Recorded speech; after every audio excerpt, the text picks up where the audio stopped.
J'ai 2 mots à vous dire. Et on pourra plus nous dire, c'est pas tes genoux. J'ai 2 mots à vous dire, nous sommes le 17 décembre 2018, toujours en public. Sur le Spirit of Victoria près de l'île Versailles à Nantes, voici notre deuxième invité. J'ai 2 mots à vous dire. L'invité de l'émission. Il aurait pu être cascadeur, si, figurez-vous, je l'ai vu tester les pavés de Paris-Roubaix. Selon mes sources, il est même pas tombé une seule fois. Il aurait pu être doubleur de Michel Sardou tant il est doué pour le retourner de micro, 2 sur 3 sur un vélo, ce qui accroît quand même son talent. Il aurait pu concurrencer Eminem. La preuve. Et pour récupérer ce ballon, Jérôme Leroy, le mauvais contrôle, c'est récupéré par Oscar Iwolo avec le Soimier en profondeur pour Oscar Iwolo à nouveau à la lutte Voilà, avec vous allez Romain refaire la Danzé, même c'est bien chose. Il aurait pu être garde forestier parce qu'il aime la nature, ne cherchez pas une vanne, il n'y en a pas. Oui mais voilà, il a choisi d'être journaliste. Voici un homme qui aime les pédales, la voile et les vapeurs des stades, le genre d'homo sapiens comme je les aime, altruiste, direct et authentique. Voici Pierre-Yves Leroux. J'ai 2 mots à vous dire. L'invité de l'émission. Et on va lui poser plein de questions. Et on va lui poser plein de questions.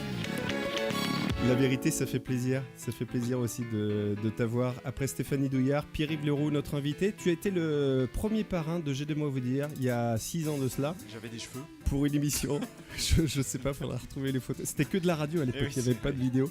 Et une émission en plus qui a même pas été diffusée.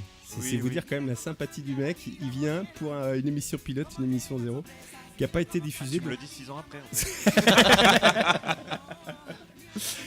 Est-ce que tu peux répondre à l'intégralité de nos questions façon MC Sport? Oui, non. C'est possible Non, ou pas c'est pas mon style. C'est pas ton truc. Non, t'es sur une autre chaîne. Ou en commentant façon match de foot. Oh oui, ça peut toujours se faire, Ouais, effectivement. comme on l'a entendu. On va écouter quand même un extrait. Son premier match de foot, messieurs, dames, sur l'antenne d'RTL, on est en 2000. Glanneau, encore une fois, c'est superbe ce qu'il fait avec Grougy qui lui va écarter, mais là cette fois il y aura Romain Danzé pour récupérer ce ballon. Jérôme Leroy, le mauvais contrôle, c'est récupéré par Oscar Iwolo avec le Soimier en profondeur pour Oscar Iwolo à nouveau à la lutte avec Romain Danzé, c'est bien joué en triangle avec le Soimier, la remise de Nolan Roux et avec le Soimier encore une fois, c'est super pour Grougy, la frappe, le but, mais quelle action magnifique! Mais quelle action quand même du bonhomme, vous vous rendez compte? Alors, la question qui me vient, c'est comment tu fais pour te mettre les maxillaires en place le matin? Parce qu'on est tous jaloux quand même autour de cette Non, moi, la table. question qui me vient, c'est pourquoi avoir travaillé sous le grand menhir de Locmaria Kerr et d'en arriver là. Et oui. C'est quoi ta méthode le matin? Tu fais quoi pour te mettre les maxillaires en Alors, place? d'abord, là il faut remettre. Parce que t'as un petit peu menti, ça, c'était Ouais. pas mon premier match. C'était pas le premier, ça? Non, il y a Non. c'était un peu plus récent. Et mon premier match, c'était à Angers, c'était de la Ligue 2. C'est pas facile de commenter la Ligue 2 parce qu'on connaît moins les joueurs que les joueurs de Ligue 1, forcément. Et le lendemain, mon chef m'a appelé en me disant n'hésite pas à te lâcher, tu commandes pas du tennis.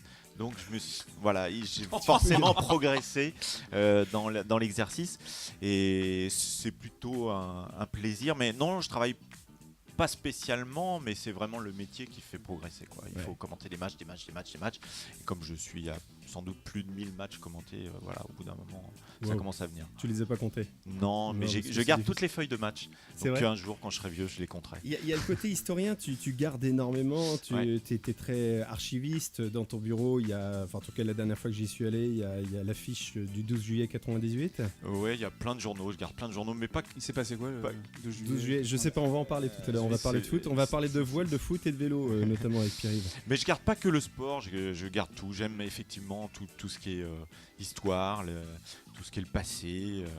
Voilà, T'as même écrit un... Parce que je pense effectivement, comme on disait tout à l'heure, que pour savoir où on va, il faut savoir d'où on vient. Et donc toutes ces traces-là, elles sont très importantes. Et oui, effectivement, je me suis replongé dans ma formation d'historien en écrivant un livre il y a quelques années parce que j'avais un manque Sur de... ton beau grand-père. Voilà, exactement. Ouais, j'avais un manque de culture De ton épouse. parce que quand on est dans le sport en permanence et qu'on a fait des études d'histoire et on a besoin à un moment de revenir à ses premiers amours. Donc pendant 3 années, je me suis replongé dans les archives. J'ai passé des nuits à consulter la généalogie et ça m'a fait bien plaisir. Vous avez remarqué quand même la voix de radio du mec. Voilà, on voudrait tous, quand on fait de la radio, on voudrait tous avoir une voix comme ça. Et un physique de radio, forcément.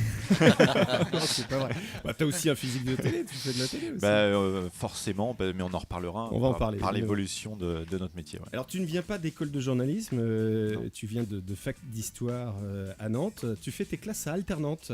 chez nos amis de Alternante. Juste pour Radio repréciser par rapport à notre invité tout à l'heure, moi je voulais être journaliste quand j'étais en 4e à peu près au collège et on m'a dit oulala, vu tes notes et puis vu que c'est très bouché, va falloir penser à quelque chose d'autre. Donc Tu faisais le mariole en 4e? oui, je faisais le mariole. Mais c'est l'âge où on découvre qu'il y a des filles aussi, donc ça m'a pas forcément aidé. Et oui. Voilà. Donc bon. Et oui. Donc sur ce coup-là, j'ai fait 2 4e parce que il y avait plein de filles. Et puis je me suis plongé dans l'archéologie à partir de la 3e en faisant des chantiers de fouilles tous les étés et je passais mon temps à gratter la terre. Il y avait des filles aussi effectivement, mais et je me suis passionné pour l'archéologie et donc après j'ai continué avec la fac d'histoire et là je me suis rendu compte que l'archéologie c'était complètement bouché, donc qu'il fallait peut-être faire autre chose. Et ils recrutaient pas au Cairn à Talmont? Non, pas à cette époque-là. Non, il y avait vraiment pas beaucoup de débouchés. J'ai quelques copains qui ont réussi à trouver du travail. Mais moi, pendant la fac d'histoire, j'ai réussi à commencer à revenir à cette première envie de journalisme par la radio, par Alternante, effectivement, qui est une radio associative nantaise. Qu'est-ce que tu fais Alternante? Au départ, je fais une émission qui parle du campus, justement, puisque je suis étudiant. Donc, on a une émission où on raconte tout ce qui se fait, les associations, la politique. C'est une petite ville, la fac de Nantes, il se passe plein de choses. Il y a beaucoup de gens, il y a plein d'invités intéressants. Donc toutes les semaines, on a une émission. Et puis, de fil en aiguille, Ouest France me propose de m'occuper de la page campus du journal. Donc 2 fois par semaine. À cette époque-là, il y a 2 pages entières chaque semaine, donc avec plein d'articles. Donc ça me permet d'écrire. Et là aussi, c'est comme ça qu'on progresse en écrivant. Et puis, le hasard fait que je rencontre des gens et que je rencontre un jour quelqu'un de RTL qui me dit l'année prochaine on cherche quelqu'un pour commenter des matchs, voilà, est-ce que tu connais pas quelqu'un? Et moi j'avais jamais eu l'idée de commenter des matchs de foot et vraiment je pensais que c'était pas pour moi. T'avais jamais fait ça, même sur Alternante, ça peut non, donc j'ai cherché des copains et j'ai pas trouvé de copains et donc on m'a dit fais donc un essai. Des copines. J'ai pas trouvé de copains intéressés et donc j'ai fait moi-même un essai et voilà comment ça a commencé. Et t'as été pris Gaël. Et Pierre-Yves, justement, est-ce que c'est plus dur d'être journaliste sans avoir fait d'école de journalisme ou est-ce qu'à l'inverse, et c'est pas d'ailleurs l'un ou l'autre, est-ce que ça peut être une vraie richesse et une vraie force? En fait, moi j'aime pas l'échec, donc j'ai jamais voulu tenter les concours d'école en me disant je vais pas y arriver. Mais c'est forcément plus facile d'être journaliste en ayant fait une école pour trouver du travail. Encore plus aujourd'hui, même si je continue à dire aux jeunes qui viennent me voir, si t'aimes ça, si t'aimes ça, si t'as envie de quelque chose, vas-y, tu vas y arriver, va voir dans les petits journaux, dans les radios, etc. et tu vas commencer à te faire une expérience. Mais en revanche, je suis content de ne pas avoir fait d'école parce que la formation du terrain, et puis je pense que j'ai une autre ouverture d'esprit, voilà, c'est différent, quoi. Arnaud ? Dans la presse, tu peux avoir beaucoup de pigistes quand même, ce qui aide pour découvrir le métier, contrairement à d'autres professions, quoi. Oui, alors moi j'ai commencé comme pigiste, de toute façon, comme la plupart de mes confrères. Le problème c'est que quand à la fin d'un mois vous vous rendez compte que vous avez gagné que 53 €, vous vous dites qu'est-ce que je vais faire le mois prochain, je vais peut-être faire autre chose. Et donc c'est quand même compliqué pour beaucoup de jeunes aujourd'hui de commencer dans ce métier. Alors à contrario, je vais essayer quand même de ne pas faire en sorte que l'ambiance soit plombée. J'ai rencontré moi des très très très jeunes journalistes qui sont des gens qui débarquent en général avec du blogging et qui se font la main en écrivant régulièrement des articles sur des sujets divers et variés et qui finalement arrivent à tirer leur épingle du jeu parce qu'ils ont en fait ils ont de la matière à faire lire, c'est-à-dire qu'ils ont déjà quelque chose avant même de pouvoir intégrer une rédac ou quoi que ce soit d'autre. Oui, mais et certains y arrivent plutôt bien. Donc voilà, alors effectivement, c'est vrai que ça veut dire que tu vas faire ça pendant peut-être un certain temps pour le plaisir, on va dire. Oui, c'est ça. Mais au moins tu vas apprendre ton métier, donc tu vas finir, tu vas revenir au terrain. Mais ces gens-là n'ont pas forcément accès à un autre média que leur blog. Oui, mais étonnamment, c'est pas leur désir, si tu veux. Ils veulent d'abord mettre la main à la pâte. Et c'est ce qui fait qu'en général, ils réussissent plutôt bien. Ils mettent d'abord la main. Leur souhait, c'est quand même d'être casté à un ou à un autre. Mais voilà, c'est ça. Oui, mais ils veulent pas rester inactifs. C'est-à-dire qu'ils veulent pas être dans la position d'être des demandeurs. Et je te dis, j'en ai rencontré dernièrement 3 ou 4. Et c'est assez étonnant, ils disent non mais moi j'ai pas envie d'attendre qu'un jour peut-être on me rappelle machin. Moi je vais le faire, alors je vais le faire tout de suite. Florian, J'avais une question pour toi, Pierre-Yves. Tu parles de ta faillite archéologue. Et puis en préparant l'émission, tu nous as dit que tu travaillais en fait sur un média montré du doigt. Est-ce que ça a un rapport en fait avec les fouilles que tu pouvais faire en archéologie? Non, je pense pas, non. non, mais voilà, on sait pas toujours ce qu'on a fait, à quoi ça va servir, ce qu'on fait, à quoi ça pourra servir aussi. Donc ces chemins-là qui se croisent, c'est intéressant. Et ma formation d'archéologue, après d'historien, elle m'est utile aujourd'hui dans mes entretiens, etc. Et elle m'est utile dans les échanges avec mes collègues aussi, dans la vie de la société, etc. Donc moi je pense que voilà, tout ça c'est intéressant quand ça se croise, quoi. Et en quoi la radio est un média qui est pointé du doigt en fait? Alors la radio ou la télé, tu parlais peut-être aussi de BFM. Plus la télé, quoi. Ouais, C'est parce que plus la suite BFM, du parcours ouais. après RTLC, RMC, Voilà, sur exactement. de l'actu, et puis ensuite tu as bifurqué sur le sport. Qui en 2004 quand j'arrive est vraiment qu'une radio, et moi j'ai vu ce groupe exploser. C'est une radio qui était tout en haut dans les années 80 et qui a complètement plongé. Et quand j'ai la proposition d'y travailler, c'est encore une radio qui est tout en bas alors que je suis dans la première radio de France et que voilà, je peux y rester. Comment on peut quitter la première radio de France? Eh bien voilà, c'est là aussi où c'est intéressant de temps en temps de faire des choix dans la vie sans rester dans le confort et voilà, de faire des tentatives comme ça. Et moi je suis content aujourd'hui parce que ça a payé. Et puis j'ai fait d'autres choix après. C'est pas la radio qui est visée, mais en 2005 il y a la création de BFM TV. Et c'est vrai que c'est aussi dans la société un changement, ce média qui arrive, même s'il y a d'autres chaînes d'information. Aujourd'hui, on parle de la BFMisation de la société. Parfois, ce terme il est quand même fort. Donc moi, je suis un peu au cœur de ça. Comment tu te sens avec le fait que effectivement on pointe du doigt les chaînes info en continu sur lesquelles tu peux officier toi parfois? Le fait d'être dans la partie sport, puisque à partir de 2008 j'ai quitté les informations générales pour me concentrer sur le sport, ça permet aussi d'avoir un peu de recul. Moi, ce que j'ai apporté, c'est moins lourd que les manifestations, les tueurs d'enfants, etc. que j'ai pu porter à une époque. On va parler de certains souvenirs difficiles quand tu traitais de l'actu. Ça permet d'avoir un regard un petit peu détaché, même si on est dans la même rédaction, mais c'est vrai que c'est pas facile à porter, même pour mes collègues que je côtoie. Moi, je pointe plus du doigt aujourd'hui les réseaux sociaux que BFM ou que les médias qui y ressemblent. Parce que à BFM, il y a des journalistes sérieux, des gens qui prennent le temps, en tout cas tant qu'ils le peuvent, quand ils n'ont pas trop la pression de la rédaction en chef au-dessus, pour vérifier leurs informations, etc. Et je reste persuadé que c'est un média sérieux. Contrairement à toutes les informations qui peuvent circuler sur les réseaux sociaux. De shérif, parfois. Ouais. Bon, il y a des choses comme ça qui se passent. Mais je pense que pour nos enfants, s'il y avait que BFM, ça serait pas trop grave. Je pense qu'il y aurait moyen de leur enseigner les médias, etc.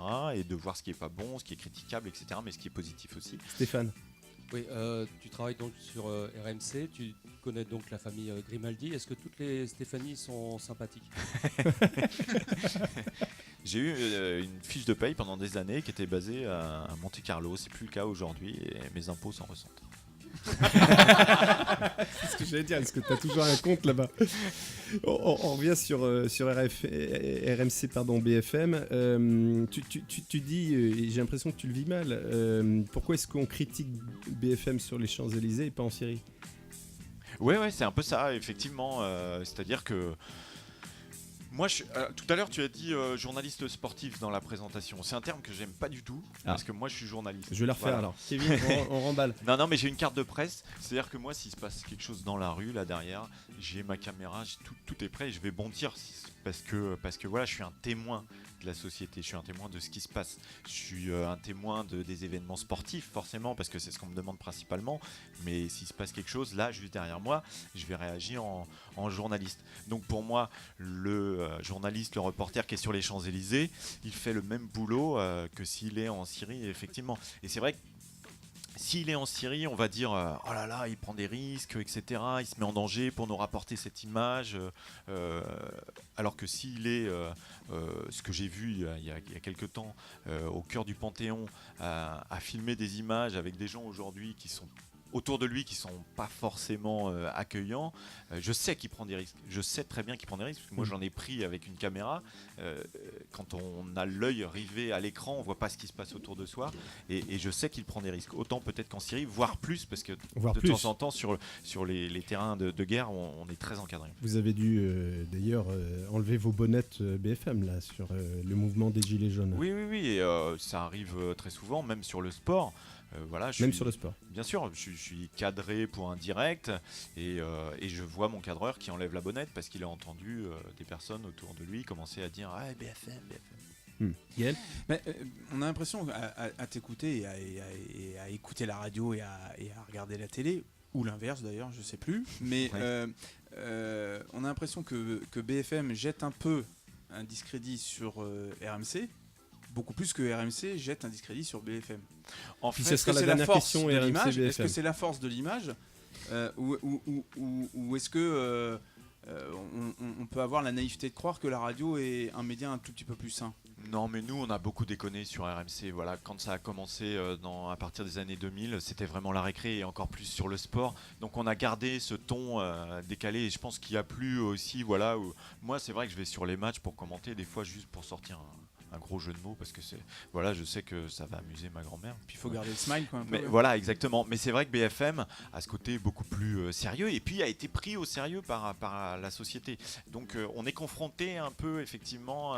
A été pris à défaut aussi de temps à autre. Bien sûr. D'envoyer des images ou des informations quelque peu erronées, quoi. Bien sûr.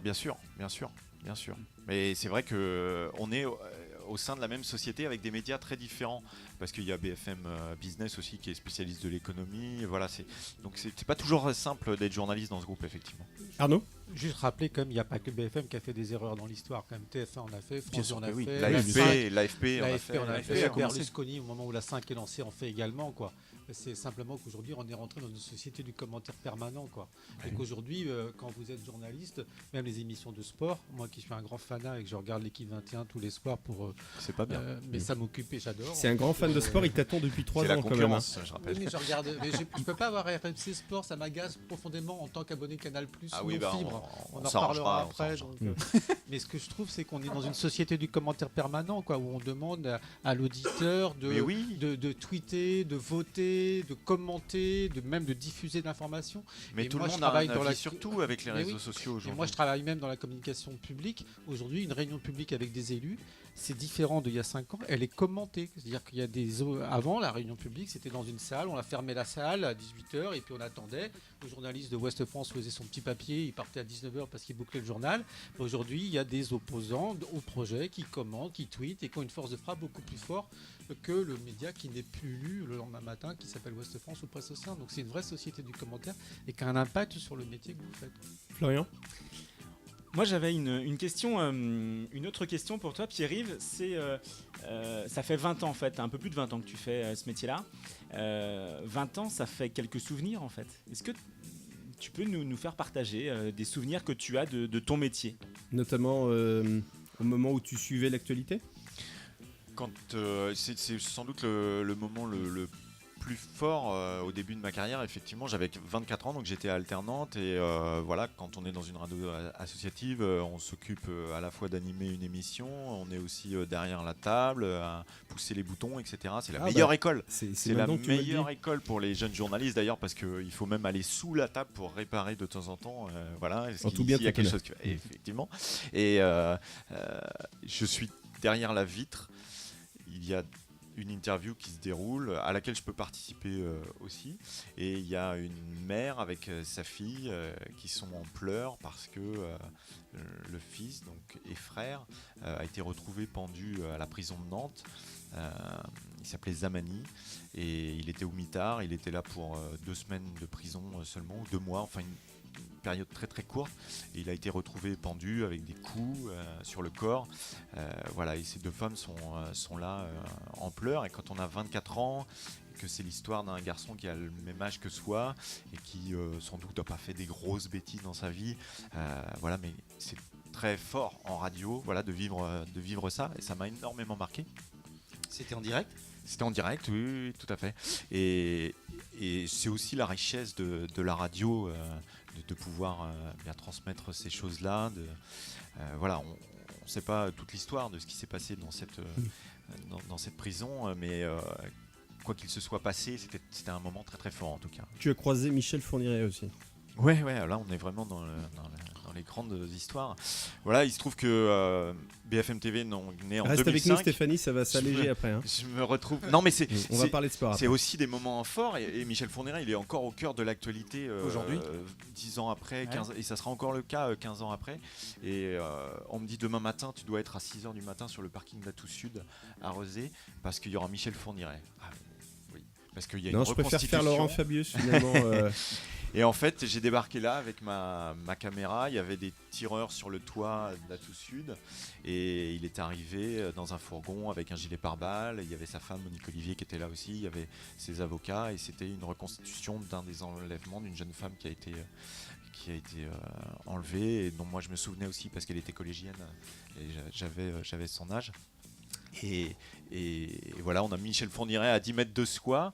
On est en train de faire des images. Il y a la caméra qui permet aussi de faire un. Oui, c'est Voilà, ça, c'est ce que j'allais dire, de trouver la juste distance aussi. Oui, tu es dans un rôle. Là, voilà, c'est ça. Mais de temps en temps, quand même, par l'émotion. on sort du viseur de la caméra et puis on regarde cette scène, quoi. Et on se dit, c'est un moment fort aussi de l'histoire de notre société. Et on croise comme ça des gens qu'on préfère croiser bien encadrés. En regardant BFM. On t'entend en parler avec beaucoup de ferveur, comme si c'était hier, Oui, complètement. avant-hier au maximum. Ouais. Et tu as expliqué que depuis plusieurs années, tu suis le sport dorénavant. C'est pas un regret de ne plus suivre l'actu. Et est-ce que suivre le sport dorénavant, c'est... tu as répondu un petit peu parce que tu peux bondir Tu peux te déborder sur l'aile droite. dès la sensation qui se passe dans la rue, mais est-ce que c'est pas un regret de plus suivre l'actu, de rester sur le sport? Est-ce que c'est bloquant d'être sur le sport aujourd'hui pour revenir sur l'actu? J'ai fait le choix il y a 10 ans puisqu'on a créé en fait une société qui s'appelle RMC Sport au sein de Next Radio TV, donc il y a toutes ces sociétés, il y a BFM, il y a RMC Sport, etc. Donc nous, on nous a dit, vous êtes journaliste à RMC, vous avez le choix, soit vous faites de l'info, soit vous faites du sport. J'ai préféré faire du sport et j'ai bien fait puisque mes collègues sont plus aujourd'hui dans la boîte parce qu'il y a eu des restructurations, etc. Mais c'était trop lourd pour moi au bout d'un moment. De suivre, Personnellement ? Oui, de suivre pendant... ça a duré 6 mois par exemple, le grand procès de la pédophilie à Angers, entendre des histoires. Enfin voilà, j'ai suivi le dernier cas que j'ai suivi, c'était cet homme qui avait découpé sa femme et mis dans une valise et distribué aux 4 coins de Nantes il y a une dizaine d'années. Voilà, au bout d'un moment, on a beau essayer d'en rire avec les collègues. En tout cas, prendre le détachement. Ouais, c'est ça, si je puis dire, pour le détachement dans le cas présent. J'ai bien compris. Moi, je peux le dire. En tout cas, au bout d'un moment, je me suis dit bon, on va lâcher un petit peu et on va faire du sport. Mais dans le sport, ce qui m'intéresse, c'est le côté humain. Voilà, c'est les rencontres, c'est finalement toujours de l'info gênée. Alors on va en parler. C'est l'homme, on en parlait tout à l'heure. On va en parler évidemment de sport, on va parler de voile et notamment d'un moment important où on te retrouve en photo avec François Gabard et Armel Lecléache. C'est vrai tu dois en vivre des moments sympas comme ça. Ouais, ça c'est une chance incroyable pour plusieurs raisons de pouvoir suivre la voile. Donc géographiquement, moi je m'occupe de tout le Grand Ouest. Ça va de La Rochelle à Brest jusqu'au Mans. Donc je dis souvent c'est grand comme l'Irlande. Ça permet aux gens de bien voir qu'en fait je suis routier, quoi. Je passe mon temps à droite, à gauche. Et géographiquement aussi, donc il y a beaucoup de foot. Et il est sympa comme les routiers. Pour l'actu, mais il y a la voile puisque toute cette zone là, elle est côtière. Donc j'ai commencé il y a une vingtaine d'années à suivre la voile et j'avais pas forcément une affinité particulière avec ce sport, mais très vite on plonge et on rencontre des gens qui sont passionnants, qui sont très intéressants intellectuellement, les conversations sont très riches et puis un peu plus que dans d'autres sports. Oui, parce que ce sont des gens qui ont des formations d'ingénieurs, qui ont fait plein de choses avant ou pendant et qui n'ont pas été dans des centres de formation à partir de 13-14 ans où on leur a parlé tout le temps du même sport, etc. et qui n'ont pas forcément cet enrichissement. Ça a un rapport à la mer aussi. Et puis le rapport à la mer, forcément, ça c'est passionnant. Et puis c'est le seul sport où en tant que journaliste, on peut vivre la même émotion que le sportif en montant sur le bateau et en partant avec eux. Arnaud ? Et ça, Je disais que c'est aussi un sport où il y a quand même moins de monde et un peu plus élitiste que le foot, par exemple, qui est populaire par essence, quoi. Je veux dire, aujourd'hui, si tu cherches les navigateurs de grand niveau, t'as pas de Mohamed, quoi. Ou alors il vient du Qatar et des. Oui, il y a Oman par exemple qui Voilà, essaye mais de faire un centre de C'est Oman, formation. quoi. Il vient pas des Dervalières, quoi. Ouais. Ça viendra peut-être, faut espérer et effectivement qu'il y ait cette ouverture-là, mais c'est pas le cas actuellement. Au-delà de ça, justement, est-ce que toi, dans ta façon de travailler et d'aborder la voile, qui est peut-être un sport moins populaire et accessible à tout le monde, est-ce que c'est à travers ton discours ce que tu recherches d'essayer d'apporter ce sport un peu entre guillemets élitiste ou en tout cas peu populaire auprès de monsieur tout le monde qui va t'écouter? Non, ça c'est pas mon boulot. Moi, mon boulot c'est de leur raconter des histoires, de les faire rêver, de les faire partir avec ces gens-là pour justement donner un peu d'espace à leur vie, un peu de rêve. Et quand on voit qu'à Saint-Malo, pour le départ de la route du Rhum, il y a plus d'1,5 million de personnes qui sont passées, c'est qu'il y a quelque chose quand même autour de la voile. Et que juste aller croiser un skipper, parce qu'ils sont vraiment très disponibles et on peut discuter avec eux, voilà.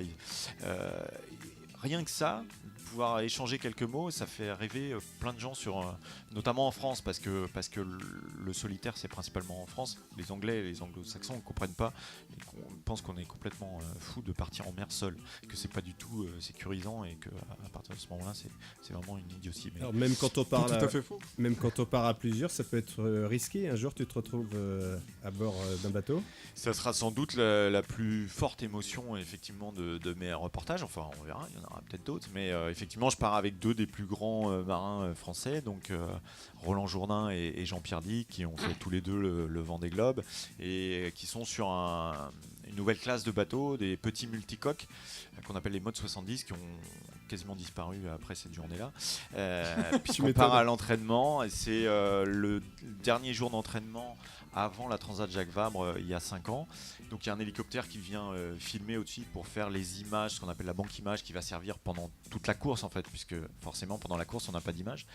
Donc moi on me demande de me cacher dans le flotteur central avec 2 équipiers pour qu'on ne voit que les 2 skippers comme s'ils étaient en course. Et au bout d'une minute, je vois le flotteur qui commence à se lever, j'entends l'équipier qui dit on va y aller. Moi je pense mais on va aller où? Parce que je ne sais pas forcément. Et là je comprends qu'on va chavirer. Et donc à 40 nœuds, donc à près de 80 km/h, on chavire effectivement. Donc on est à l'intérieur, on est brinque-ballé. Et voilà, j'entends le mât va casser, puisque ça repose sur le mât pendant 14 secondes exactement, puis le mât casse et on se retrouve à l'envers et c'est beaucoup plus sécurisant, là il ne peut plus rien nous arriver. Mais ce qui est formidable dans cette expérience, c'est que moi je ne voyais rien puisque j'étais à l'intérieur, mais que tout était filmé par l'hélicoptère et que ce sont des images qui ont fait le tour du monde et que en fait, on peut le dire aujourd'hui, ils n'ont pas pu participer à la course évidemment, oui. Mais pour le sponsor ça a été mieux que s'ils avaient gagné la course. C'est ça. Qu'est-ce qui fait que la voile est aussi inspirante, notamment pour le monde de l'entreprise ? Parce que je pense qu'il y a ce côté,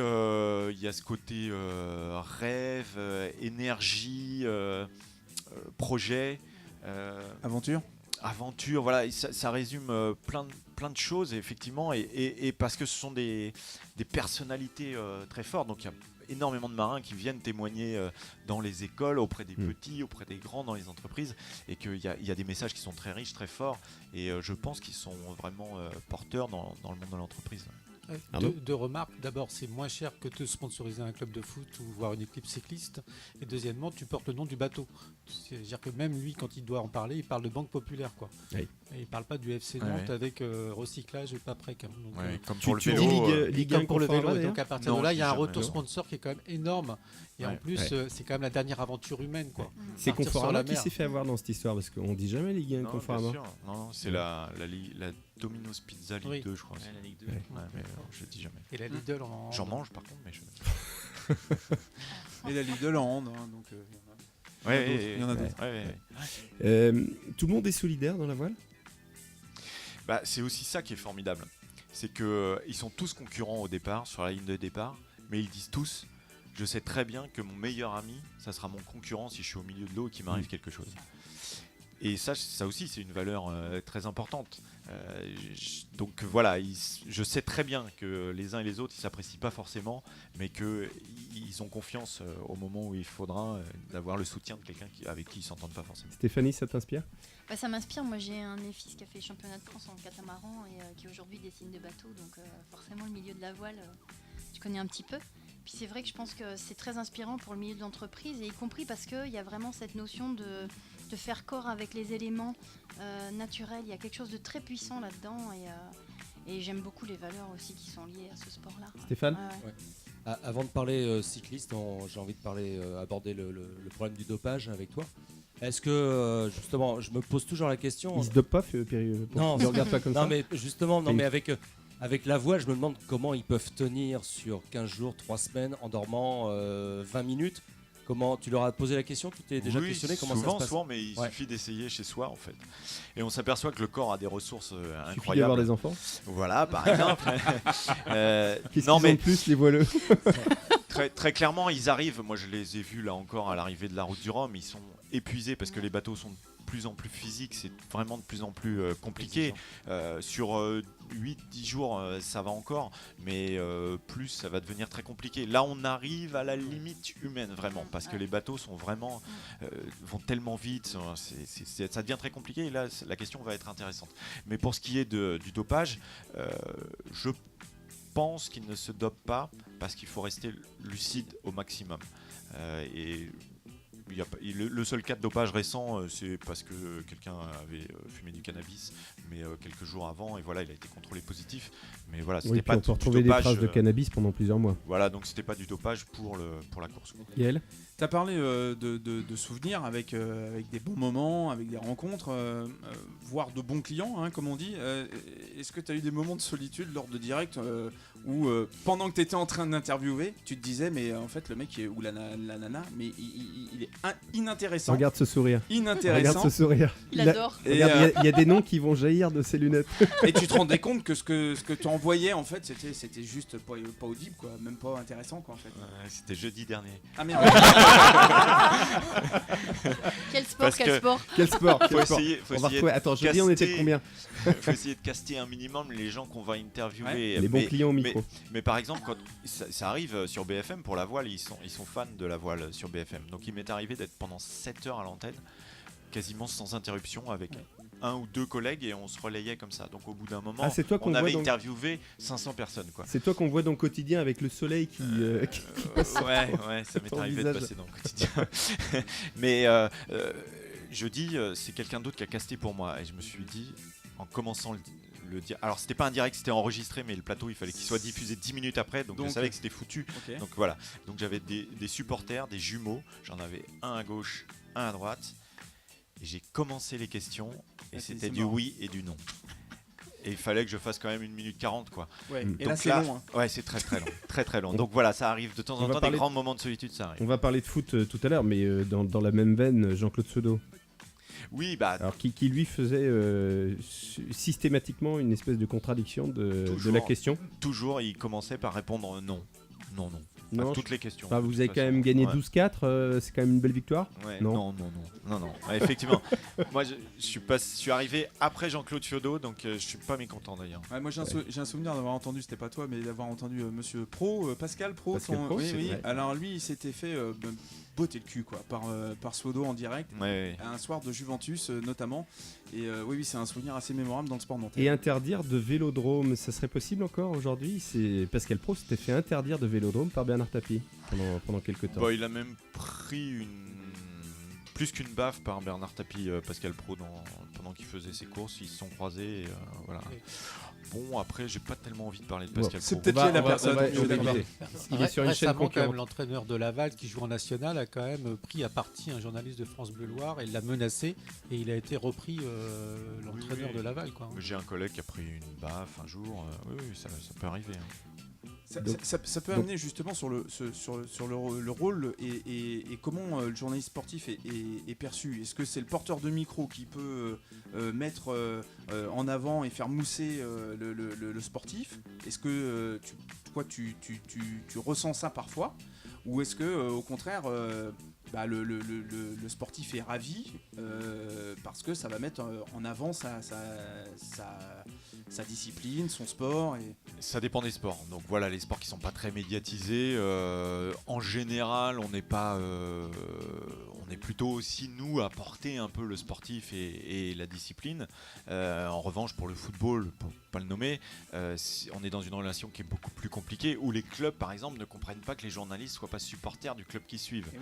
Et il y a souvent une incompréhension là. Donc quand il y a des questions qui fâchent, nous, on a des relations tendues avec la plupart des clubs aujourd'hui. C'est parce que la communication est en train de prendre le pas sur le journalisme.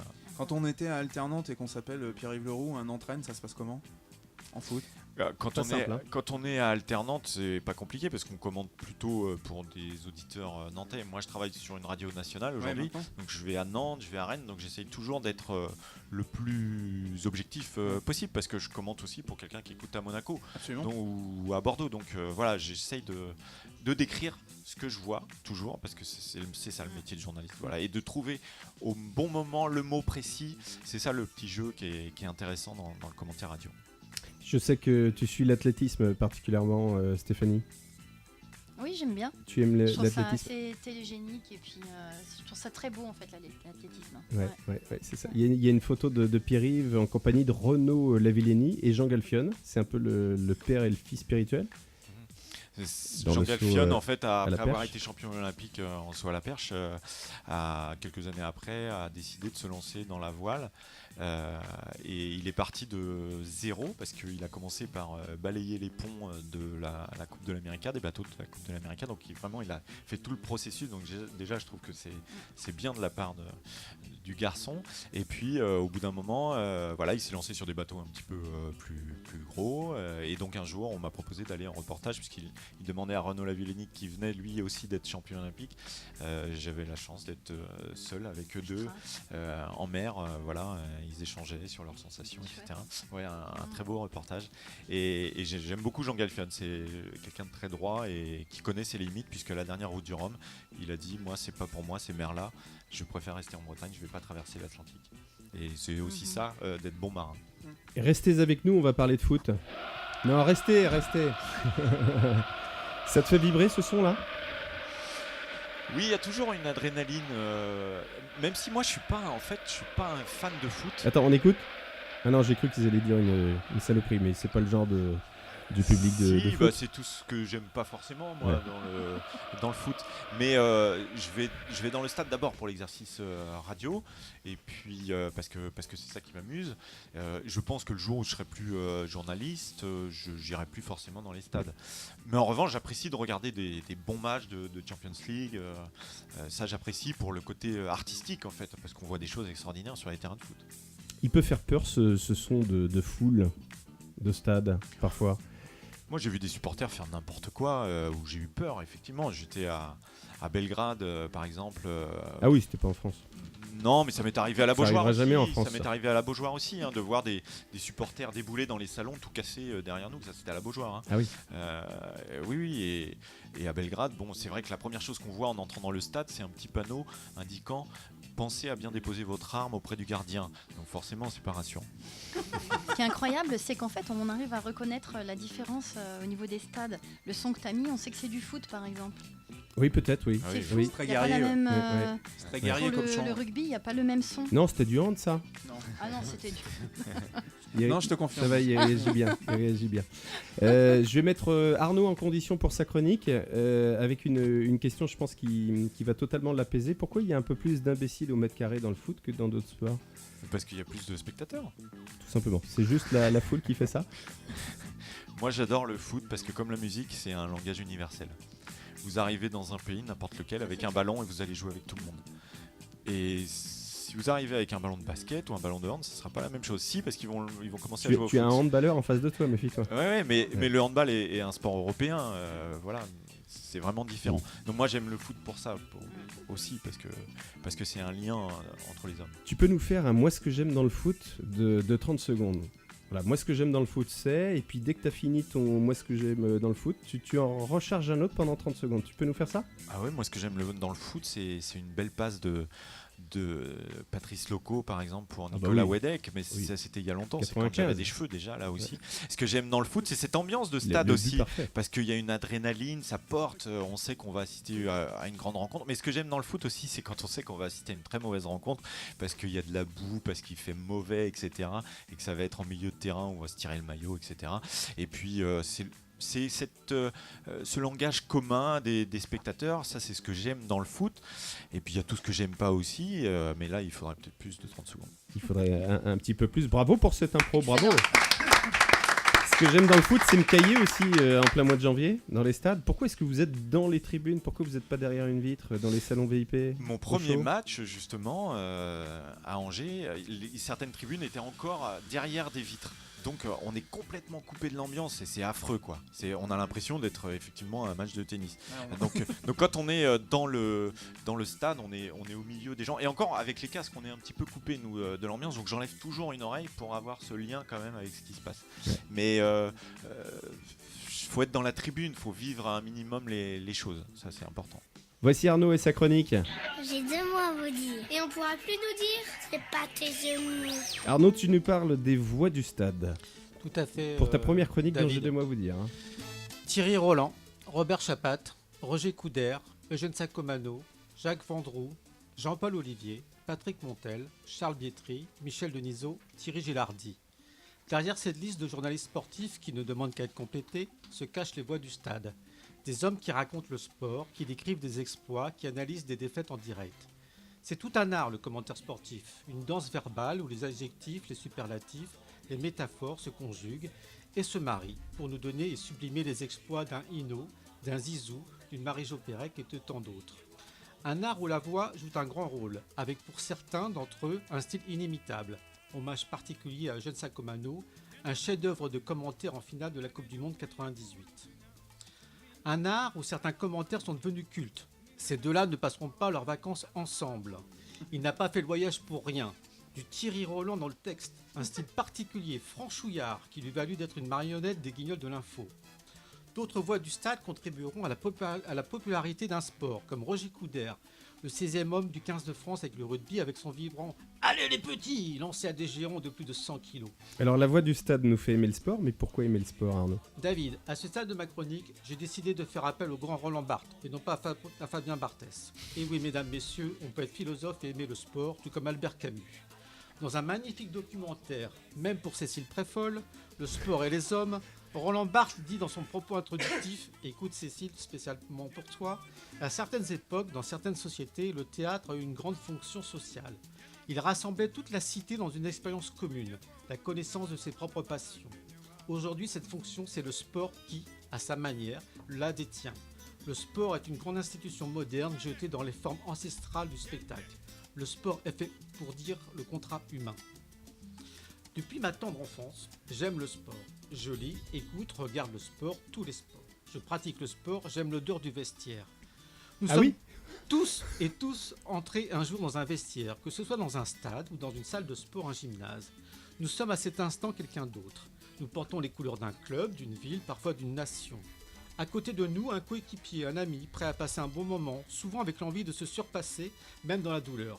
Certains et certaines se prennent pour des champions du dimanche, du lundi soir, se rêvant en Mbappé, en Mohamed Ali, allant même jusqu'à porter le maillot de leur idole, le temps de leur exploit et aussi dans la vie quotidienne. En sortant du vestiaire, on prolonge sa passion devant un écran, devant une radio, prêt à vivre en direct l'exploit du soir. Et c'est là qu'entrent en scène les voix du stade. Alors merci à toi Pierre-Yves Leroux, journaliste à RMC Sport, de nous conter ses exploits. Merci.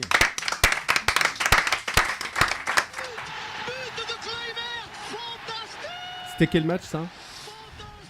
But de Kluivert, bon, c'est pas. Je c'est suis pas incapable évident. de dire, mais moi j'ai eu la chance de travailler avec Eugène Sacomano, d'être à ses côtés pour les commentaires. J'ai eu la chance de faire le dernier match de Jean-Michel Larquet il y a quelques mois à ses côtés.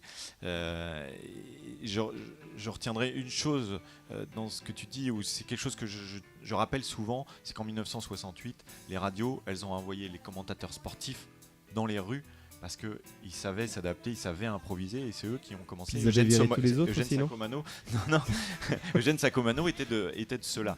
Et puis effectivement, il n'y a rien qui m'agace plus qu'un ou qu'une journaliste qui présente les infos et qui va mal prononcer un nom parce que c'est du sport, ou qui va dire quelque chose de totalement à côté de la plaque parce que c'est du sport. Pour moi, ça fait partie de la culture générale. Alors qu'elle connaît la ligne directe de Pierre-Yves, elle pourrait l'appeler juste avant le direct.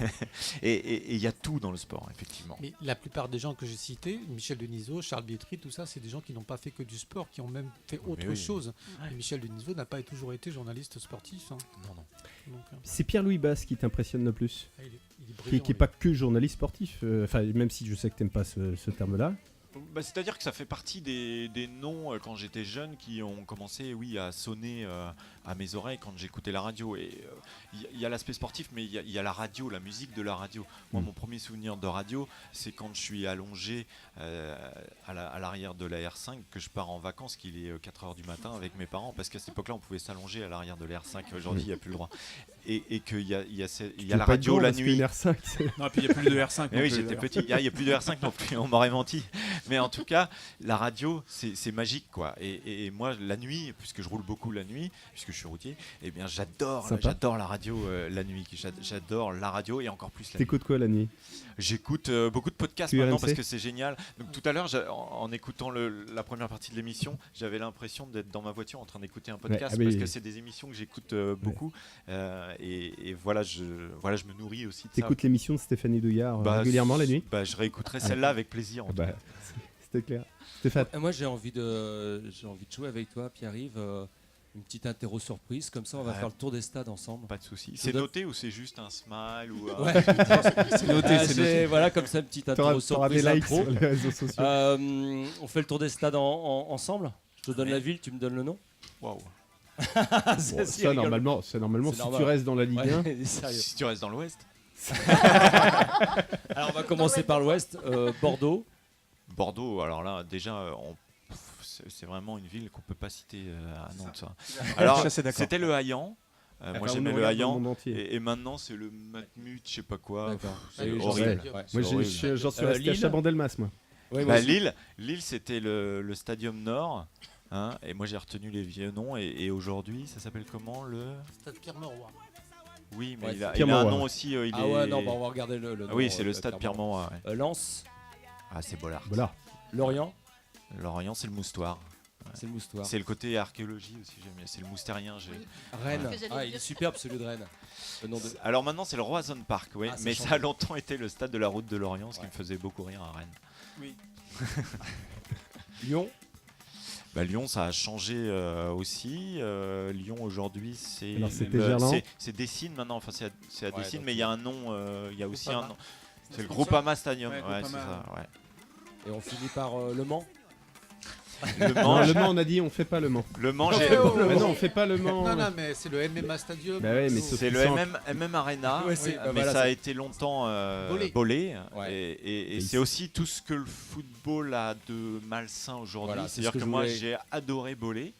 Et puis ce club s'est pris pour un autre, a commencé à vouloir construire un stade magnifique. Il est superbe ce stade. Et en plus il est à la taille normale, mais ça coûte 500 € à chaque citoyen mensuau, parce qu'il n'y a personne dedans. Parce qu'ils ont été relégués en 4e ou 5e division. Ils ont coulé, Alors ils sont en train de remonter petit à petit. Pour des raisons administratives en plus. Oui, financières. C'est en même temps le côté un peu triste du sport de haut niveau, puisque tous les clubs qui ont construit des stades comme Grenoble et compagnie se sont retrouvés en difficulté au moment où leur stade est arrivé. C'est compliqué souvent, effectivement. Ça fait partie de ce qu'on appelle l'aléa du sport. C'est pour ça qu'à Nantes prochainement il y aura 2 stades. Ce sera peut-être pareil, sans le même endroit. C'est ce qu'on a. On va pas parler de ça si vous voulez bien. Olivier. Pierre-Yves, est-ce que tu commentes avec tes émotions? Par exemple, une équipe qui marque un but a une émotion forte. Est-ce que tu laisses parler ton émotion, ou au contraire tu dois prendre de la distance pour rester dans ton rôle de commentateur? Non, sur le but, il faut être dans l'émotion parce qu'il faut que l'auditeur il ressente ça.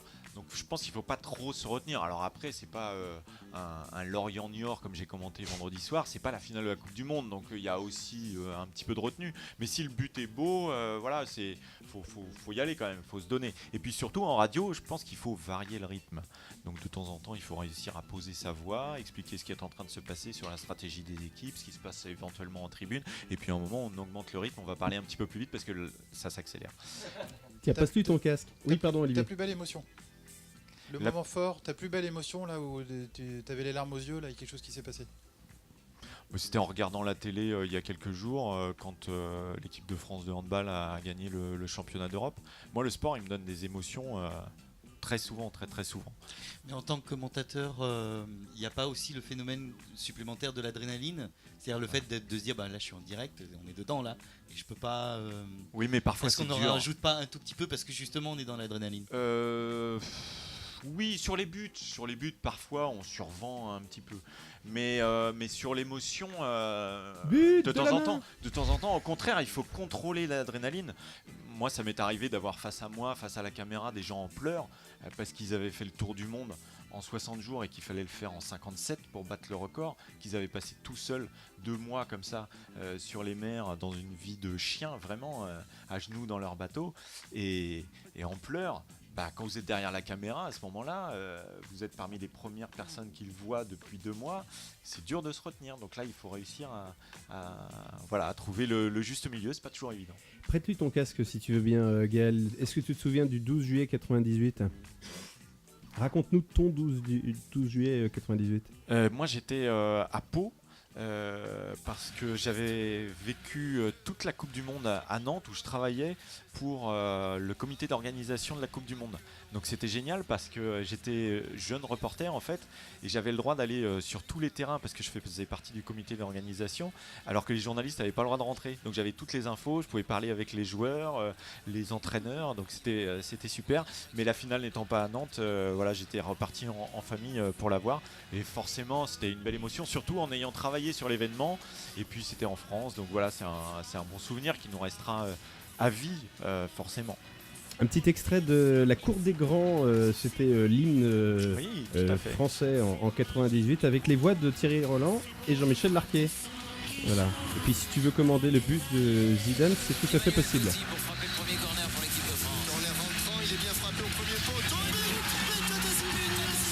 Tu veux nous faire le but de Zidane ? Non, mais je le revois souvent. Tu revois le match ? On revoit le but très souvent, oui, quand ça. même. Moi, j'ai la une de l'équipe dans mon bureau. Effectivement, j'ai plusieurs unes comme ça pour habiller mon bureau. Mais mon souvenir ce jour-là, c'est que je suis avec ma sœur qui est enceinte et qui va accoucher quelques jours après et qui me dit de toute façon, celui qui marque pour la France, je donne le prénom Zinedine. Et ça a été Emmanuel finalement le troisième et elle l'a appelé Simon. Je sais pas pourquoi. Tu préférais être 10, charnière centrale, ou le 5, le dernier rempart avant le gardien ? J'étais défenseur plutôt sur le côté parce que c'est là où on met souvent les joueurs dont on ne sait pas quoi faire. Et en fait, je passais de poste en poste et j'aime bien ce côté-là un petit peu aussi d'être capable de faire un petit peu de tout dans une équipe, de pouvoir aller aider à tous les niveaux. Et ça me va bien dans la vie aussi, ce poste-là. Pas vraiment spécialiste, quoi. On parle de dopage, on parle de vélo ? On va parler de vélo. Pourquoi est-ce qu'on parle tout le temps de dopage ? J'arrive pas à comprendre. C'est dégueulasse. C'est surtout culturel, quand on aime le vélo. C'est culturel. Dans le vélo, il y a toujours eu du dopage. C'était de l'eau de vie dans les bidons il y a 100 ans. Et puis voilà, ça... C'est un sport tellement difficile, les gens ne se rendent pas compte, effectivement c'est montré du doigt, mais c'est un sport tellement exigeant à l'entraînement, pendant les courses, c'est un sport fantastique vraiment. Et la plupart des sportifs qui font du vélo en compétition, ils souffrent de cette image-là évidemment, mais comme moi je souffre des mauvais journalistes qui peuvent exister dans mon métier, voilà, il y a des mauvais coureurs, il y a des mauvais journalistes et il y a des mauvais professionnels dans tous les métiers. Pourquoi le vélo, le cyclisme est montré du doigt justement au niveau du dopage très clairement et depuis des années, et comme tu le rappelais, ça fait des décennies que ça existe. Et pourquoi d'autres sports, alors que a priori tout le monde le sait, ou en tout cas c'est dit à demi-mot, ne sont jamais incriminés? Ouais, il y a ne quelques sont- transfusions Voilà. sanguines dans le foot, par exemple. Bah parce qu'il y a trop d'argent dans certains sports. Dans le football, aujourd'hui, il y a trop d'argent pour que tout le système s'écroule. Donc il y aura toujours à un moment une protection qui arrivera. On le voit, c'est très difficile. L'organisation de la prochaine Coupe du Monde au Qatar, on sait très bien qu'il y a plein de choses pas régulières qui se passent. Pour avoir été dans ce pays pour le vélo, puisque c'était pour le Tour du Qatar, ça m'a permis de découvrir aussi. Et on se dit, c'est pas possible que ce pays-là, il organise la Coupe du Monde. Mais de c'était des football. vélos climatisés. Non. Non, mais Non, les stades c'était en sont plein hiver. climatisés. Déjà, il y a eu le championnat du monde de cyclisme au Qatar. Déjà, c'était une hérésie. Mais bon. Alors, on te propose d'aller commenter du foot au Qatar, tu y vas? Moi, je suis bien allé commenter du vélo, donc. Il n'y a pas de raison. Oui, mais en revanche, j'en ferai pas une priorité, je serai pas demandeur. Voilà, après, si mon employeur me demande de couvrir la Coupe du Monde au Qatar en 2022, bah, j'essaierai d'avoir ce regard aussi critique, si possible, en essayant de pouvoir sortir du pays à la fin de la compétition. Birgitta? Oui, depuis tout à l'heure, moi, quand je vous entends, je fais le lien entre ce que vous disiez du début de vos études, ce que vous faites maintenant, et je me dis, il y a une vraie... vous savez, on sent que vous savez d'où vous venez, on sent que vous savez là où vous allez, et il y a une vraie humilité, simplicité, et en même temps, joie de vivre. Je me dis, c'est quoi la suite? C'est de la transmission, c'est apprendre à des élèves, justement, comment être aussi paisible et en même temps joyeux. Ça m'intrigue parce que je me dis, vous avez dans votre manière de parler tout ça, si je peux me permettre. Je précise qu'on l'a pas briefé. Non. Oui, c'est non, marrant. on l'a vraiment pas briefé. Tu l'as Pour pas payé connaître non plus. l'Astico, je trouve que c'est un excellent résumé.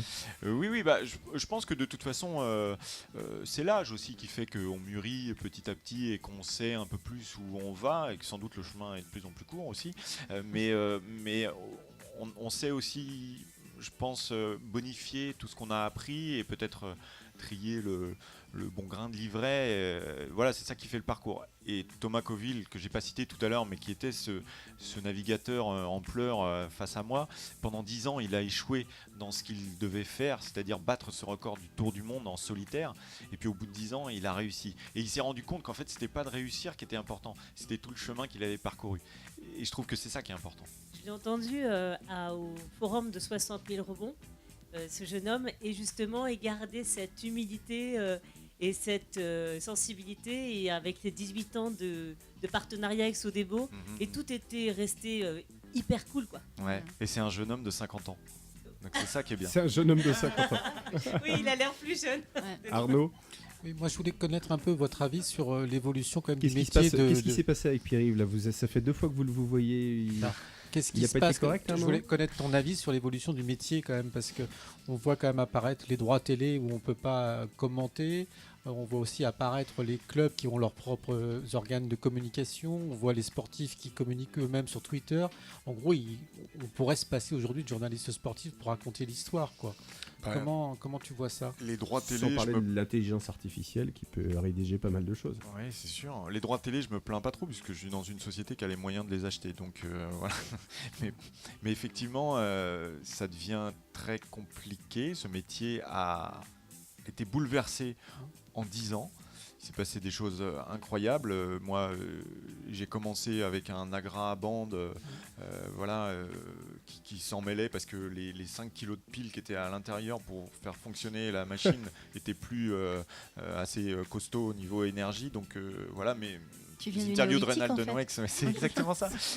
Mais cela dit, l'archéologie et les découvertes en 10 ans ont été bouleversées. On pensait que Néandertal et Sapiens étaient différents et en fait ils sont sur le même parcours. Donc voilà, tous les métiers ont... Mais c'est dur pour nous aujourd'hui, très sincèrement, d'être dans ce métier parce que peut-être à l'image de la société aussi, on ne sait plus trop où on va, qu'est-ce qu'il faut faire pour changer les choses, est-ce qu'on va réussir à changer les choses, parce que c'est un métier en plein bouleversement, effectivement. Et même cette émission qui était radio, voilà, il y a l'image maintenant. Bah oui, parce qu'on s'est dit qu'il était temps que les gens voient ta frimousse. Journaliste néolithique et journaliste avant-gardiste, puisque tu as été l'un des premiers à être JRI, journaliste reporter d'image multifonction. Oui, c'est vrai. Bah, ça a été aussi intéressant parce que donc radio, télé. On savait que l'image allait arriver dans les médias, elle était déjà là, mais on savait que tout ça allait se mixer, que un seul homme allait peut-être tout faire à un moment. Donc à la création de BFM TV, alors que j'étais un homme de radio, on m'a dit on aimerait bien, avec un autre collègue dans le nord de la France, que vous testiez, que vous preniez une caméra et que vous essayiez de voir si on peut faire les deux à la fois. Et donc on a Avec les commencé, primes qui vont avec. Sans les primes, mais ça, faudra que j'en reparle à mon patron. Mais voilà, donc on on a peut t'aider, commencé. on est une quinzaine, là, on peut t'aider. On a commencé à devenir des journalistes de radio qui avaient une caméra, et puis on a commencé aussi à écrire des brèves en informatique pour qu'à Paris il y ait quelqu'un qui rédige un article. Et puis quelques années après, le syndicat des journalistes a décidé qu'on avait créé un nouveau métier. Donc aujourd'hui sur ma carte de presse c'est écrit journaliste plurimédia, ce qui n'existait pas en fait. Et alors d'un côté sans doute on a supprimé des emplois parce que les équipes de France Télévisions arrivaient avec un reporter, un preneur de son, un caméraman, parfois quelqu'un pour la lumière aussi, et qu'aujourd'hui moi je fais tout seul, mais que ça n'empêche pas les maisons de presse de couler complètement parce qu'en fait elles ont de toute façon elles ont du mal à s'en sortir. Puis s'agissant de médias comme le tien, il y a aussi plus de journalistes qui couvrent davantage d'images. On l'a vu encore avec le mouvement des Moi je suis Gilets rentré jaunes. dans cette société, on était 70 et on est 1442 aujourd'hui, donc voilà, on a aussi créé de l'emploi quand même. Continuez à regarder BFM. Stéphane. Ouais, je voulais revenir sur ce que tu as dit, ce qu'on évoque depuis quelques minutes maintenant par rapport au Qatar. Moi, personnellement, j'ai eu beaucoup de mal à regarder la Coupe du Monde chez Poutine cet été. Pour tout dire, j'ai regardé la moitié de la demi-finale et la finale complète. J'ai craqué, ma femme a su résister. Est-ce que, voilà, tu parles de changer les choses, comment... le sport est de moins en moins du sport, c'est pourri par le fric, par le dopage, par le trucage. J'espère. Pardon ? Le sport télé. Le sport télé, ouais, c'est ça, le sport télé où C'est super de déprimer notre invité. Mais non, mais pas c'est du tout parce que ça aussi c'est culturel. Enfin, le sport, il y a toujours eu du dopage. Ouais, non, mais là on voit bien que en Grèce, le dopage était partout. On peut plus regarder. Moi, les matchs de championnat, c'est terminé. Faut mettre de l'argent dedans. Il y a plein de choses comme ça où de toute façon maintenant si t'as plus de fric tu peux pas jouer, tu peux plus regarder. En plus de ça on y rajoute des paris et là bientôt ça va être au Qatar. Mais ça aussi les paris ça a toujours existé. Ouais bien sûr, ouais, alors, voilà, donc puisque ça a toujours existé on peut pas le changer. Au Qatar il y a des mecs, on les fait venir d'Inde, on leur pique leur passeport, ils vont crever, ils sont en train de travailler à plus de 50 degrés. Ils meurent, ils se suicident, et tout ça pour faire une Coupe du Monde qui va être climatisée. C'est antinomique avec tout ce qui se passe. C'est une catastrophe, et tout ça pour des jeux, pour amuser la galerie, pour faire oublier aux gens qu'ils sont dans la misère, et on va leur faire le coup. Et moi, pour moi, tout ça, il faut que ça change. Alors je dis pas que les journalistes le cautionnent, bien évidemment. Mais si, on y participe forcément un peu. Vous participez au système, et moi ça me fout hors de moi parce que c'est ça qui doit changer.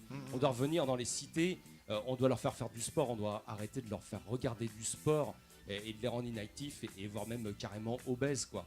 Et tout simplement, en plus, des mecs qui gagnent mais des millions, ils seront jamais. Et en plus, ils trichent avec le fisc et tout ça quoi. On va laisser Pierre-Yves répondre. J'ai proposé à Stéphane de faire une chronique aujourd'hui. Il vient de la faire en fait.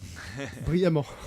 Non, mais quand je dis ça a toujours existé, c'est pas pour dire il faut que ça existe encore. Hein. Mais c'est simplement pour constater que voilà, ça date pas d'hier. Après que les choses ont évolué, voilà, elles sont différentes. Alors après, elles sont pas sur c'est pas pour tous les sports, hein, parce qu'il y a un sport quand même au-dessus, c'est le foot. Quand je donnais l'exemple de la voile, on est dans des choses différentes, même s'il y a de l'argent aussi forcément parce qu'il faut construire des bateaux. Mais après, je pense que c'est toute la société comme ça qui évolue. Regarder la télévision, le sport à la télévision et être obèse, je pense que le souci il est plus sur nos enfants qui ont tous un iPhone toute la journée, pas pour regarder du sport, pour regarder d'autres choses. Donc voilà. Y a pas... Et en même temps, on parle de rêve et en fait ça devient un cauchemar pour tout le monde. Moi j'ai rêvé de faire le Tour de France. J'ai emmené mes gamins à aller voir le Tour de France et j'ai arrêté parce que quand on voit tout ce qu'on nous jette comme plastique, comme alimentation sur le bord de la route, etc. Et tout ça pour voir des danseuses passer à 90 km/h, tu te dis mais comment ils font ces mecs En montée, et tout est comme ça. Arnaud Juste, d'abord. je Arnaud, fais attends. une toute Parce petite qu'Arnaud a parenthèse. pris un ticket il y a un quart d'heure. Ah d'accord, mais c'est très très rapide et ça va parler d'ailleurs à nos deux invités. Est-ce que c'est pas finalement du pain et des jeux? Oui, bien sûr. Pour moi, c'est clair, bien sûr. C'est ça. Mais après, je pense que chacun, mais c'est toujours du pain et des jeux. Chacun peut avoir un regard pour le sport différent, et puis la pratique du sport aussi, et puis emmener ses enfants faire du sport pour toutes les valeurs qui sont hyper belles et qui sont très très intéressantes pour le développement de l'enfant. Juste quand même rappeler que dans l'histoire, les Jeux Olympiques de Berlin, c'est avec Hitler, quoi. Que la Coupe du Monde en 78, elle se passe en Argentine, dans un pays qui est en dictature, quoi. Qu'il y a les JO de Moscou où la France décide de pas y aller, quoi. Pékin. Donc, dans Pékin. Donc il y a toujours eu des histoires comme ça où les grandes compétitions sportives sont organisées sur des continents qui n'ont pas la même vision que le nôtre.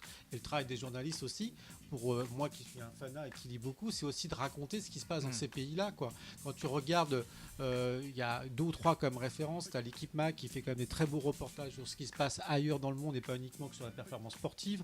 Tu as des historiens du sport qui en parlent. Tu as une émission remarquable, je suis désolé, elle est sur France Inter, qui est L'œil du tigre, qui est quand même une émission où on te raconte l'histoire. Tu avais un magazine qui s'appelait Des Sports, qui était magnifique aussi, où toutes ces histoires de ces personnages dans l'histoire du sport, dans des pays en dictature, on les raconte, quoi. Et récemment, il y avait un article quand même sur des femmes en Iran qui ont le droit d'aller dans le stade, quoi. Ben ça, c'est aussi des choses que les journalistes sportifs racontent, quoi. Mais de moins en moins. Et on parlait de boycott. Je sais pas, parce qu'en réalité, aujourd'hui, tu as une audience beaucoup plus forte. C'est ce qu'on disait, tu deviens journaliste d'un jour. Ça peut être aussi, leur métier change. Ils peuvent être en contact avec un blogueur en Iran qui va les mettre en contact pour raconter une histoire parce qu'ils n'auront pas le temps d'y aller. Donc, je sais pas si c'est bien, mais ça a toujours existé. Je dis pas que c'était comme Stéphane, ça. et puis je voudrais rebondir après sur ce qu'on est en train d'évoquer. Effectivement, est-ce qu'il y a un pays qui va boycotter cette Coupe du Monde? Pas, on n'en parle pas, et ça ne se fera pas. C'est dramatique, et tout ça pourquoi? Parce qu'ils ont le fric. C'est pas une terre de football quand même. On n'est pas en Argentine, on n'est pas, voilà. C'est pas une terre de football. Ils ont rien à faire avec le football, ces gens-là. On a entendu ton coup de gueule, en tout cas. Ouais, mais les Jamaïcains, ils ont eu le droit de faire les JO avec du bobsleigh. Hein. C'est pas une terre de bobsleigh, la Jamaïque. Hein. Non, mais je caricature. Ah, c'est pas mal répondu, ça, quand même. C'est bien répondu, ouais, j'aurais pu le faire. Donc, pour l'argumentation, t'as 30 secondes pour répondre. Pendant ce temps-là, je me posais... Et du coup, j'en perds mon latin dans cette histoire. Est-ce que tu as déjà remis des sportifs à leur place sur des vilains gestes qu'ils auraient pu provoquer, en leur rappelant que quand ils provoquent des vilains gestes, il y a des milliers et des millions de gamins qui les regardent? On protège de temps en temps les sportifs, effectivement, de choses qui seraient un peu en leur défaveur et qui ne seraient pas forcément une bonne image. C'est plutôt sur la qualité du français. Ah bon, C'est-à-dire des qu'on peut exemples? On parle couper, encore du même sport, en fait. on peut couper, voilà. Tu te saurais faire Ribéry? Certains entraîneurs qui disent qu'ils avaient le cul entre deux chemises, par exemple, ou qui avaient perdu l'adhésion de leurs joueurs.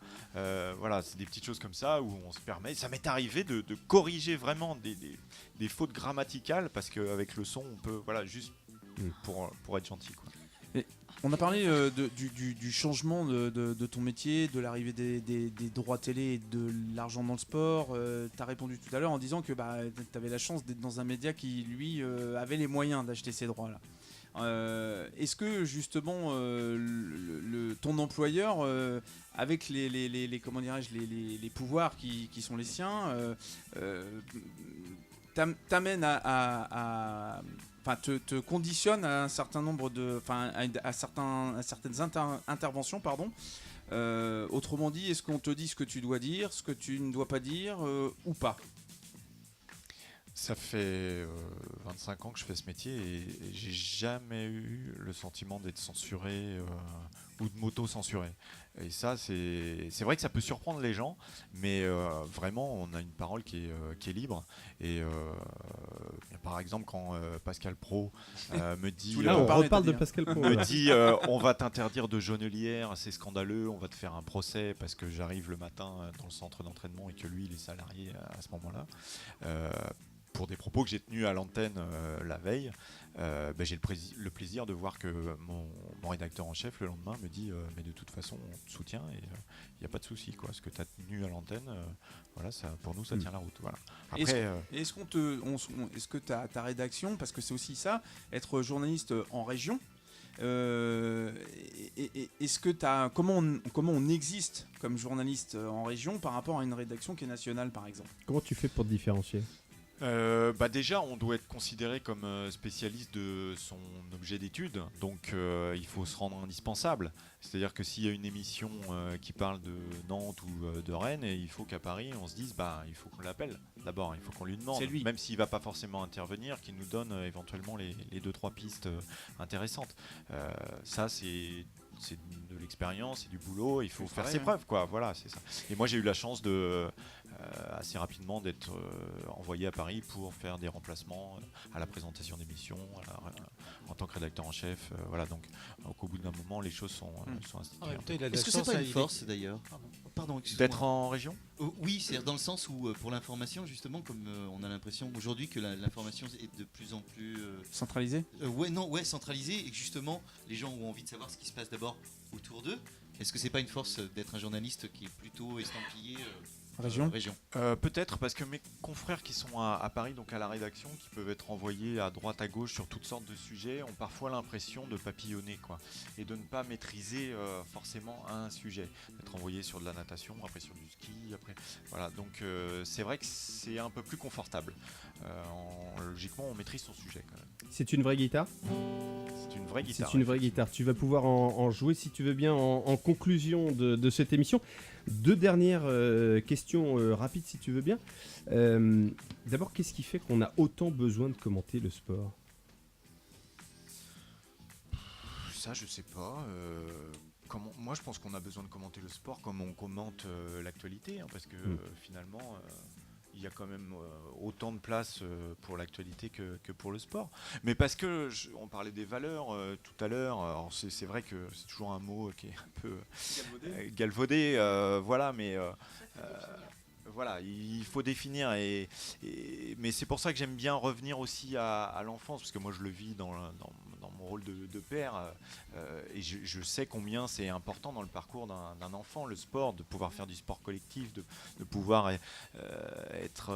avoir les yeux grands ouverts sur celui qui a plus de mal, de lui faire la passe même s'il a plus de mal, etc. Parce que ça sera important dans sa vie de tous les jours après. Donc l'actualité, le sport, voilà, je pense que il faut commenter. Après, il ne faut pas surcommenter, si je puis dire. C'est-à-dire que la parole, elle doit être, je pense qu'elle est vraiment importante. Il faut aussi la préserver. Et j'ai un peu peur aujourd'hui qu'on commente tout un peu trop, quoi. Une dérogation pour Céline, et puis après on s'arrête là. Merci, c'est sympa. Juste, ça m'évoque quelque chose. Pourquoi est-ce qu'on commente autant? Moi, j'ai assisté à un repas où j'ai vu 2 hommes se mettre à parler de foot tout de suite. Là où, je sais pas, des femmes auraient parlé d'autre chose, je pense. Et je me suis dit, des hommes.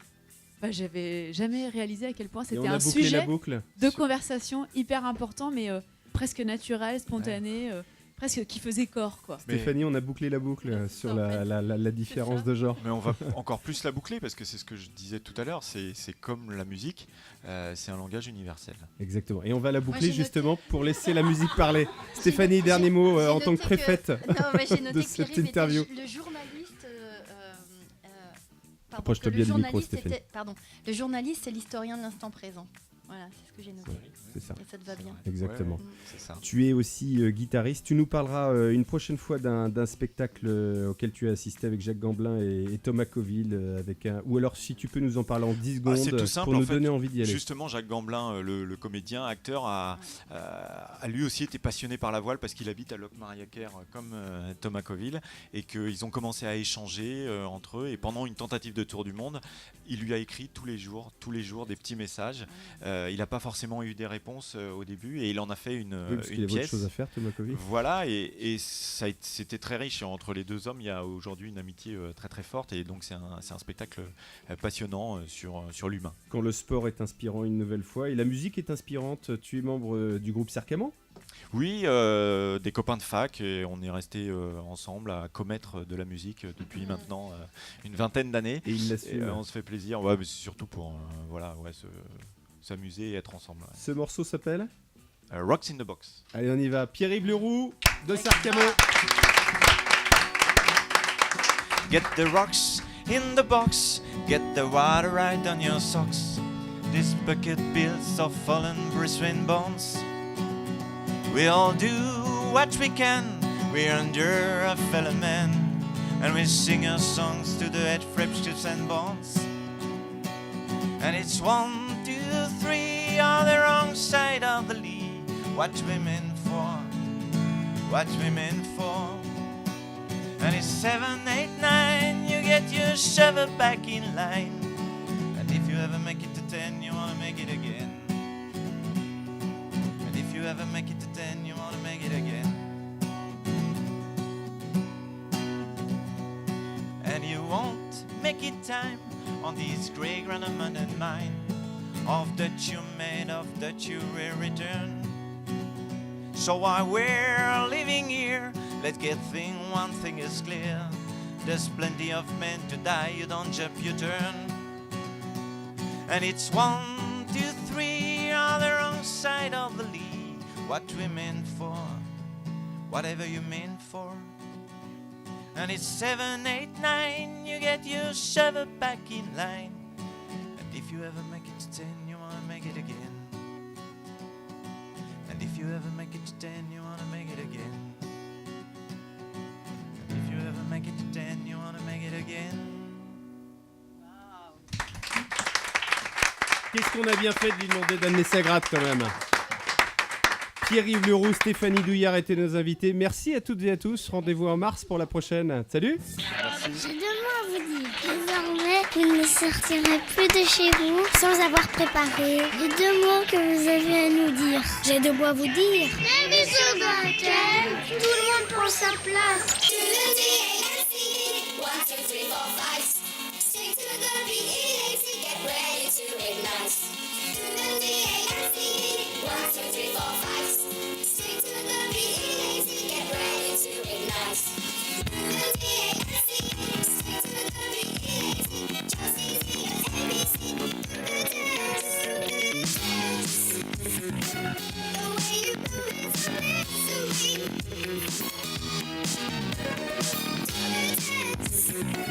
You always have a